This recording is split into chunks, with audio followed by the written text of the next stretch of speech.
Hey guys, welcome to Rosie's kitchen vlogs. ఈరోజు వీడియోలో వచ్చేసి పద్మనాభ స్వామి పూజ మా ఇంట్లో ఎలా చేసామో ఏంటో చూపించబోతున్నానండి. గణేష్ చతుర్థి తర్వాత 10 డేస్కి వస్తుంది అన్నమాట. ఇది ఎవ్రీ ఇయర్. సో ఒక 1 అవర్ చేస్తే సరిపోతుంది. ఇలా 14 ఇయర్స్ చేయాలి. ఇది మా సెకండ్ ఇయర్. సో ఎలా చేసామో ఏంటో చూపించబోతున్నాను.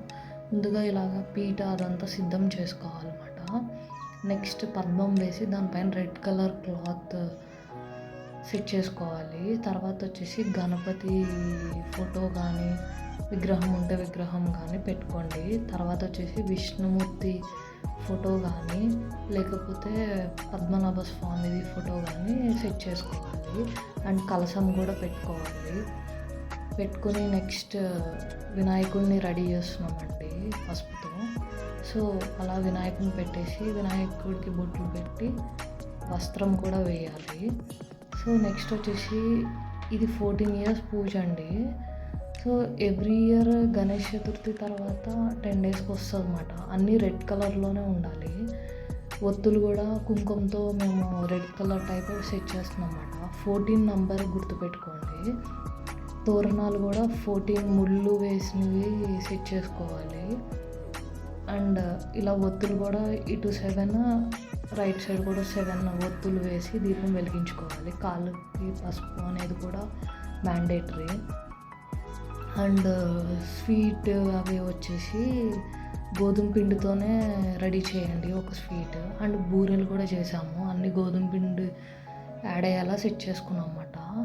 మేమైతే గోధుమ పిండి వడలు, నెక్స్ట్ చలివిడి, పానకం, వడపప్పు అన్నీ సిద్ధం చేసుకున్నాము. రెడ్ కలర్ అని చెప్పా కదండి, 14 యాపిల్స్ తీసుకున్నాము రెడ్ కలర్వి. అండ్ చూస్తున్నారు కదా, మొత్తం కుందులో కూడా అన్ని రెడ్ కలర్వే ఒత్తులు వేసాము. అండ్ దర్పగడ్డి అనేది కూడా 14 ఉండాలన్నమాట. ఉండి ఇలాగా స్నేక్ షేప్లో రెడీ చేసుకోవాలి. చూపిస్తాను మీకు. సో గణపతిని ఇంకా పద్మనాభ స్వామి విగ్రహాలకి అభిషేకం కూడా చేసాము. అండ్ ఇలా దర్పగడ్డితో మేము స్నేక్ టైప్ షేప్ సెట్ చేసుకున్నాం అన్నమాట. మనం పూజ చేసే ముందు రెడ్ కలర్ డ్రెస్ అనేది వేసుకోవాలండి. అండ్ కంకణాలు కూడా అన్నీ రెడ్ కలర్లోనే ఉండాలి. ఫ్రూట్స్ కూడా రెడ్ ఉండాలి. క్లాత్ రెడ్, ఫ్లవర్స్ కూడా రెడ్ కలర్ ఫ్లవర్స్. సో అలాగా అంతా సెట్ చేసుకోవాలన్నమాట. మేమైతే ఈరోజు చేసిన వెరైటీస్ అయితే గోధుమ పిండితో బూరెలు చేసాము. గోధుమ పిండితో అరిసెలు కూడా చేసామన్నమాట. సో ఇలాగ అన్నీ రెడీ చేసుకోవాలండి. అండ్ దేవుడి దగ్గర మన కంకణాలు కూడా వేసేసి ఉంచుకోవాలి. అన్నీ ఏదున్నా 14 అనేది సంఖ్య అనేది మ్యాండేటరీ అండి. సో ఇలాగా అభిషేకము పాలు పెరుగుతో పంచామృతాలతో అభిషేకం కూడా కంప్లీట్ అయిపోయింది. అండ్ ఈ స్టోరీ ఇదంతా లింక్ నేను పెడతానండి, ఎలా చేసుకోవాలి ఏంటి అనేది. ఇయర్ పెట్టలేకపోయాను. నెక్స్ట్ ఇయర్ టైంలో మీరు కూడా చేసుకోవచ్చు.